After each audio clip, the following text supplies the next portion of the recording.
স্বাধীন করো, ভাইয়ের পথ ধরো, বাংলাদেশ স্বাধীন করো। তখনই তারা আমাদের উপর ঝাঁপিয়ে পড়েছেন, তারা আমাদের ভাই। আমি বলেছি তাদের কাছে এই কথা যে আপনারা কেন আপনার ভাইয়ের বুকে গুলি মারবেন? আপনাদের রাখা হয়েছে যদি বহিঃশত্রু আক্রমণ করে তার থেকে দেশকে রক্ষা করার জন্য। আমরা দেশের মানুষের অধিকার চাই। আর যদি একটা গুলি চলে, আর যদি আমার লোকের উপর হত্যা করা হয়, তোমাদের উপর কাছে আমার অনুরোধ রইল, প্রত্যেক ঘরে ঘরে দুর্গ গড়ে তোলো। তোমাদের যা কিছু আছে তাই নিয়ে শত্রুর মোকাবেলা করতে হবে,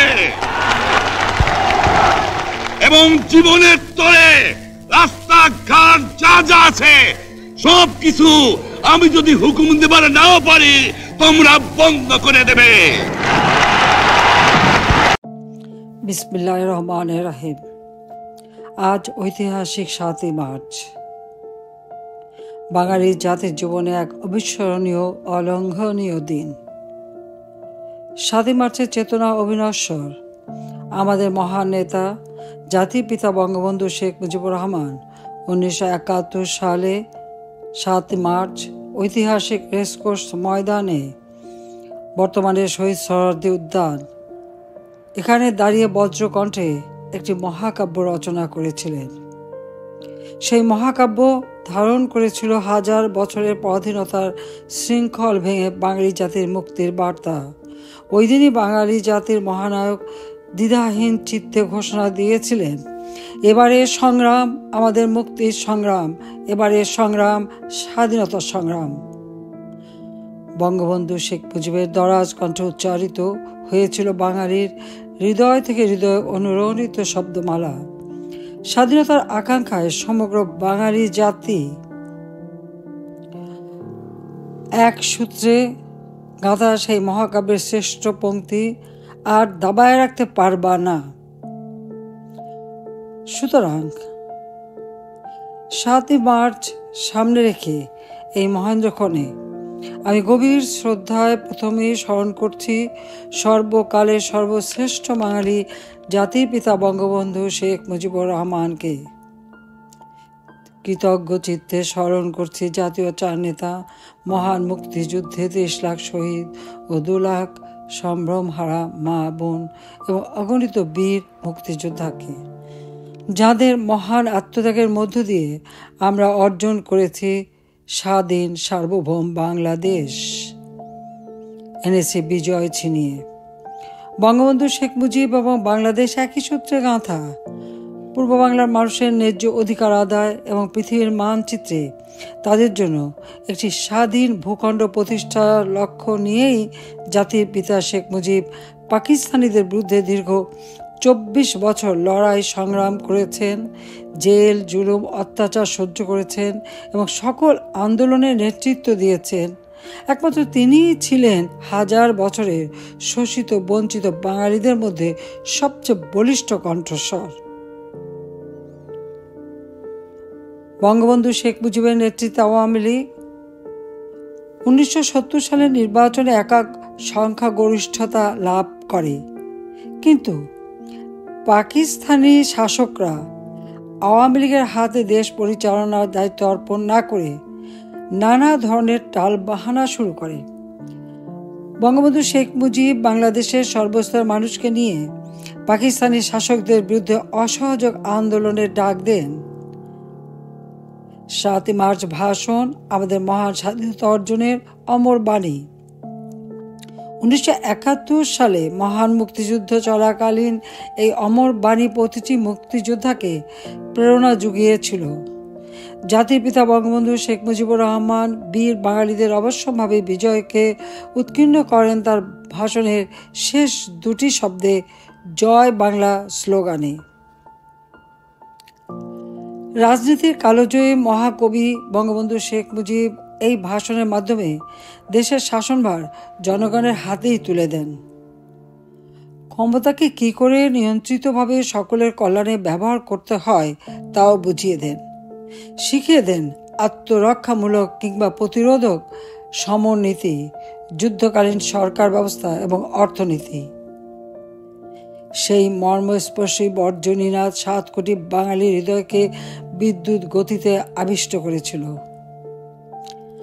একটি ব্রিটিশ পত্রিকা বঙ্গবন্ধু ভবনকে 10 নম্বর ডাউনিং স্ট্রিটের সঙ্গে তুলনা করেছিল।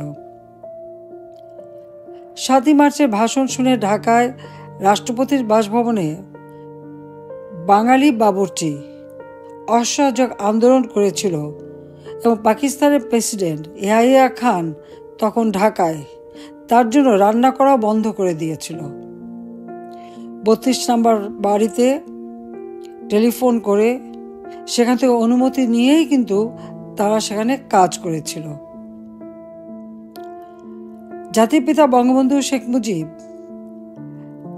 তার এই অসহযোগ আন্দোলনে এবং 7 মার্চের ভাষণে প্রতিটি মানুষকে নির্দেশ দিয়েছিলেন, ঘরে ঘরে দুর্গ গড়ে তোলো, তোমাদের যা কিছু আছে তাই নিয়ে শত্রু মোকাবেলা করতে হবে। তিনি আরো বলেছিলেন, আমি যদি হুকুম দেবার নাও পারি তাহলে রাস্তাঘাট যা কিছু আছে সব বন্ধ করে দেবে। পাকিস্তানি হানাদা বাহিনী 1971 সালের 25শে মার্চ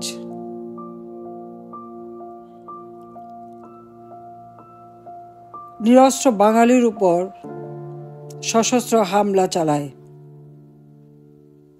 কারণ জাতির পিতার নির্দেশেই এদেশের মানুষ ইয়াহিয়ার শাসনকে অগ্রাহ্য করে। মিলিটারি ডিক্টেটর ইয়াহিয়ার সকল কর্তৃত্ব বাঙালির উপর থেকে একেবারে তিরোহিত হয়ে যায়। বঙ্গবন্ধু শেখ মুজিব ওই 32 নম্বর বাড়ি থেকে যে নির্দেশ দিতেন, বাঙালি জাতি অক্ষরে অক্ষরে তা পালন করত। তাই 25শে মার্চ যখন গণহত্যা শুরু করে, এরপরই সেই রাতে অর্থাৎ 26শে মার্চের প্রথম প্রহরে জাতির পিতা বঙ্গবন্ধু শেখ মুজিব আনুষ্ঠানিকভাবে স্বাধীনতার ঘোষণা করেন। এরপরই তাকে গ্রেপ্তার করে নিয়ে যাওয়া হয়। কিন্তু বাংলার দামাল ছেলেরা যা কিছু আছে তাই নিয়ে যুদ্ধে ঝাঁপিয়ে পড়ে এবং পাকিস্তানি হানাদার বাহিনীকে বাংলার মাটিতে পরাস্ত করে 16ই ডিসেম্বর 1971 সালে স্বাধীনতা লাল সূর্য ছিনিয়ে আনে। বাংলাদেশের প্রথম রাষ্ট্রপতি বঙ্গবন্ধু শেখ মুজিব পাকিস্তানের বন্দিদশা থেকে মুক্তি পেয়ে 1972 সালের 10 জানুয়ারি তার স্বদেশ ভূমি প্রিয় বাংলাদেশে ফিরে আসেন। তাঁর স্বপ্নের স্বাধীন বাংলাদেশ পুনর্গঠনে আত্মনিয়োগ করেন। একটা যুদ্ধ বিধ্বস্ত দেশ শূন্য হাতে যাত্রা শুরু করে মাত্র 3.5 বছরেই তিনি বাংলাদেশকে স্বল্পোন্নত দেশে উন্নীত করেন। আমাদের দুর্ভাগ্য 1975 সালের 15ই আগস্ট জাতির পিতা বঙ্গবন্ধু শেখ মুজিবুর রহমানকে সপরিবারে নির্মমভাবে হত্যা করে। শুধুমাত্র বঙ্গবন্ধু শেখ মুজিবকে না, একই সাথে আমার মা, আমার 3 ভাই, ভ্রাতৃবধূ সহ পরিবারের 18 জন মানুষকে নির্মমভাবে হত্যা করে। এবং এই হত্যার মধ্য দিয়ে 1971 সালে যে শক্তিকে বাঙালিরা পরাজিত করেছিল এবং এদেশের যারা পাকিস্তানি হানাদার বাহিনীর দোসর ছিল, আল বদর, আল শামস রাজাকার বাহিনী গড়ে তুলে এদেশের মানুষকে গণহত্যা, ধর্ষণ, নির্যাতন, অগ্নিসংযোগ করে স্বাধীনতার প্রতিটি ক্ষেত্রে প্রতিবন্ধকতা সৃষ্টি করেছিল, তারাই যেন পরাজয়ের প্রতিশোধ নেয়। শুধু তাই না, 15 আগস্ট জাতির পিতাকে হত্যার পর বাংলাদেশে হত্যা, কুসহযতের রাজনীতি শুরু হয়। 7ই মার্চের ভাষণ নিষিদ্ধ করা হয়, জয় বাংলা স্লোগান নিষিদ্ধ করা হয় এবং আমাদের স্বাধীনতার ইতিহাস এবং ভাষা আন্দোলনের ইতিহাস থেকে বঙ্গবন্ধু শেখ মুজিবের নাম মুছে দিতে উদ্যত হয়। তবে বাংলাদেশের মানুষ কিন্তু থেমে থাকেনি। জীবনের ঝুঁকি নিয়েও ওই 7ই মার্চের ভাষণ প্রতি বছর তারা বাজাতে শুরু করে। 1996 সালে দীর্ঘ 21 বছর পর আওয়ামী লীগ রাষ্ট্র পরিচালনার দায়িত্ব গ্রহণ করে জনগণের ভোটে নির্বাচিত হয়ে। গণতান্ত্রিক অধিকার ক্যান্টনমেন্ট থেকে জনগণের হাতে ফিরিয়ে দেয়। জাতিপিতা বঙ্গবন্ধু শেখ মুজিবুর রহমানের খুনিদেরকে, অবৈধভাবে ক্ষমতা দখলকারী মিলিটারি ডিক্টেটর জিয়াউর রহমান দায় মুক্তি অধ্যাদেশ দিয়েছিল এবং যুদ্ধাপরাধীদের যে বিচার শুরু হয়েছিল সেই বিচার বন্ধ করে দিয়ে তাদেরকে মুক্ত করে দিয়েছিল। কিন্তু আওয়ামী লীগ ক্ষমতা আসার পর বঙ্গবন্ধু শেখ মুজিবুর রহমানের হত্যাকারী এবং যুদ্ধাপরাধীদের বিচার শুরু করে এবং এই বিচারের মধ্য দিয়েই বাংলাদেশে বিচারহীনতার যে কালচার শুরু হয়েছিল তা বন্ধ হয়ে যায়। ন্যায় বিচার প্রতিষ্ঠা হয় বাংলাদেশে, দেশে আইনের শাসন প্রতিষ্ঠা হয়, জাতি গ্লানিমুক্ত হয় এবং আমরা, বিশেষ করে আওয়ামী লীগ সরকার, সংবিধান সংশোধনের মধ্য দিয়ে ঐতিহাসিক 7ই মার্চের ভাষণকে সংবিধানের 150(2) অনুচ্ছেদে 5ম তফসিলে অন্তর্ভুক্ত করি। স্বাধীনতার ঘোষণাপত্র, যেটা 1971 সালে 17 এপ্রিল মুজিবনগরে যেটা পাঠ করা হয়েছিল, গ্রহণ করা হয়েছিল, সেই ঘোষণাপত্র আমরা সংবিধানে সংযুক্ত করি, কারণ এটা একটা ঐতিহাসিক দলিল। 7ই মার্চের ভাষণ, এই ভাষণ বাঙালি জাতিকে উদ্বুদ্ধ করেছিল। 2013 সালে একজন আন্তর্জাতিক খ্যাতিসম্পন্ন সাংবাদিক এবং দার্শনিক জ্যাকব এফ ফিল্ড বিশ্বের বিভিন্ন ভাষণ নিয়ে গবেষণা করে। প্রায় 2.5 বছরের বিশ্বসেরা জনগণকে উদ্বুদ্ধকরণের ক্ষেত্রে সরকারি, বেসরকারি অথবা সামরিক যত নেতৃত্বের ভাষণ দেওয়া হয়েছিল সেগুলি নিয়ে গবেষণা করে তিনি একটি সংকলন তৈরি করেন। সেই সংকলনটির নাম দিয়েছিলেন we shall fight on the beaches, the speeches that inspired history.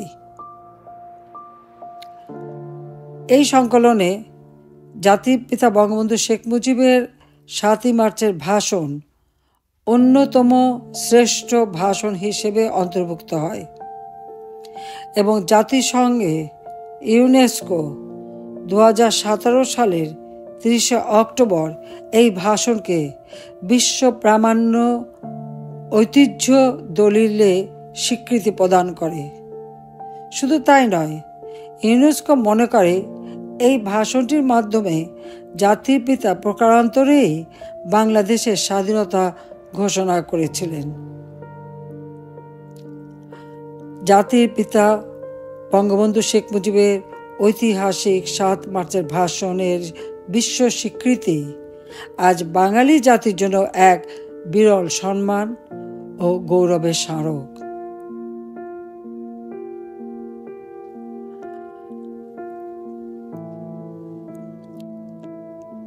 Joy Bangla slogan আমাদের উচ্চ আদালত হাইকোর্টের রায়ের উপর ভিত্তি করেই মন্ত্রিপরিষদ বিভাগ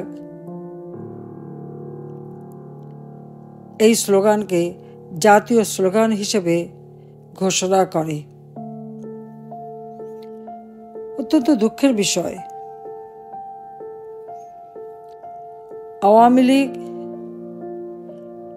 দ্বিতীয়বার 2009 সালে সরকার গঠন করার পর বাংলাদেশের জনগণের আর্থসামাজিক উন্নতি করে বাংলাদেশকে উন্নয়নশীল দেশের মর্যাদায় অধিষ্ঠিত করে।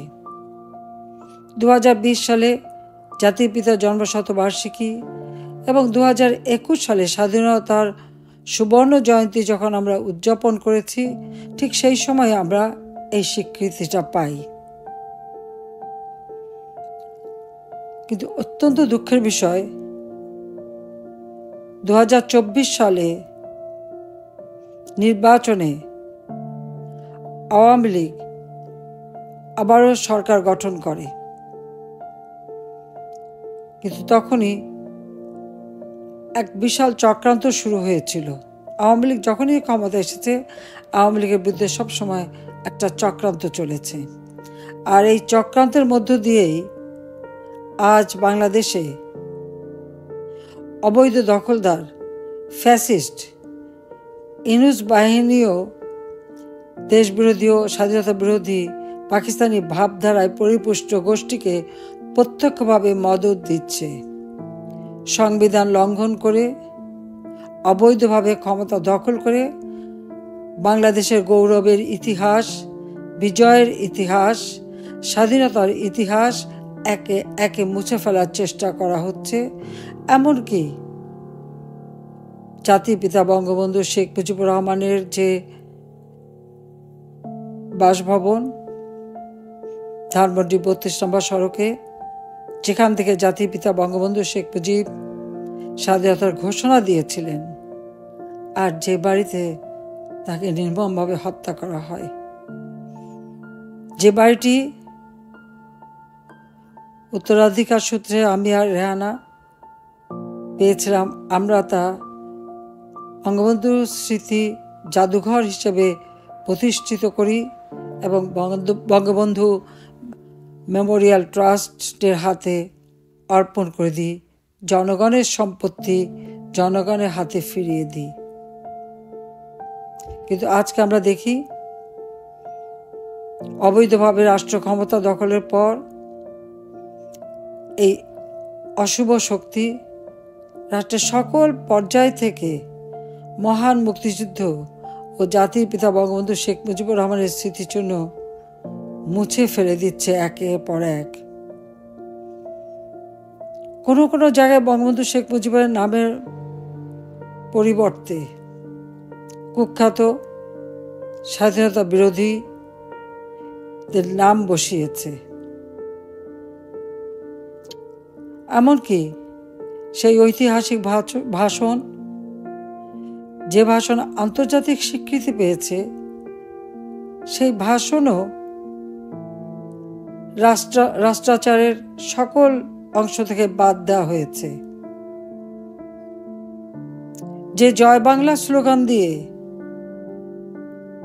মহান মুক্তিযুদ্ধে মুক্তিযোদ্ধারা বুকে তাজা রক্ত ঢেলে দিয়ে স্বাধীনতা এনে দিয়েছে, সেই জয় বাংলা স্লোগানও আজকে বাতিল করা হয়েছে। এই অবৈধ দখলদার ফ্যাসিস্ট ইউনূস গং পরিকল্পিতভাবে বাঙালি জাতির গৌরবোজ্জ্বল অর্জন সমূহকে ধূলিসাৎ করার অপতৎপরতায় লিপ্ত। মহান মুক্তিযুদ্ধের মাধ্যমে অর্জিত বাঙালির হাজার বছরের কাঙ্ক্ষিত স্বাধীনতা ও সার্বভৌমত্ব অক্ষুণ্ণ রাখতে এবং আমাদের প্রাণপ্রিয় মাতৃভূমিকে ধ্বংসের হাত থেকে রক্ষা করতে এই দেশ বিরোধী ও জনগণ বিরোধী অপশক্তির বিরুদ্ধে গণশক্তির জাগরণ আশু প্রয়োজন। মহান মুক্তিযুদ্ধের চেতনায় উদ্ভাসিত এই জনগণের শক্তিকেই আমাদেরকে আরো সুসংহত করতে হবে, কারণ এদেশের প্রতিটি অর্জনের ক্ষেত্রে জনগণের শক্তি হচ্ছে সব থেকে বড় শক্তি। কাজে এই গণশক্তিকে রক্ষে সাধ্য কারো নেই। উন্নত, সমৃদ্ধ, শান্তিপূর্ণ ও নিরাপদ বাংলাদেশ বিনির্মাণে এই অপশক্তিকে অবশ্যই বাংলার মাটি থেকে দূর করতে হবে। আমি মনে করি সমগ্র জাতি ঐক্যবদ্ধ হয়ে আমরা আজকে বাংলাদেশকে যে আর্থসামাজিকভাবে ধ্বংসের কিনারায় নিয়ে যাওয়া হয়েছে, দেশের মানুষের জীবন যে না বিশ্বাস উঠেছে, দ্রব্যমূল্যের ঊর্ধ্বগতি, বিচারহীনতা, মানুষের জীবনের নিরাপত্তা, ঘরে বাইরে সর্বক্ষেত্রেই যেটা অস্বাভাবিক পরিস্থিতির সৃষ্টি করেছে, এখান থেকে বাঙালি জাতিকে মুক্ত করতে হবে। বাঙালি জাতির জীবনের শান্তি, নিরাপত্তা ফিরিয়ে আনতে হবে।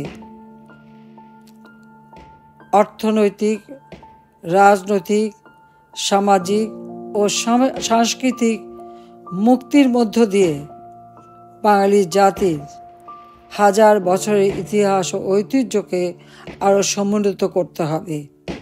আমি বিশ্বাস করি জয় বাংলা স্লোগান এবং জাতিপিতা বঙ্গবন্ধু শেখ মুজিবুর রহমান এর 7ই মার্চের ভাষণ যুগে যুগে বাঙালিদের বিশ্বের বুকে আত্মমর্যাদার সাথে মাথা উঁচু করে চলতে এবং মা ও মাতৃভূমির পক্ষে লড়াই সংগ্রামে অনুপ্রেরণা যোগাবে।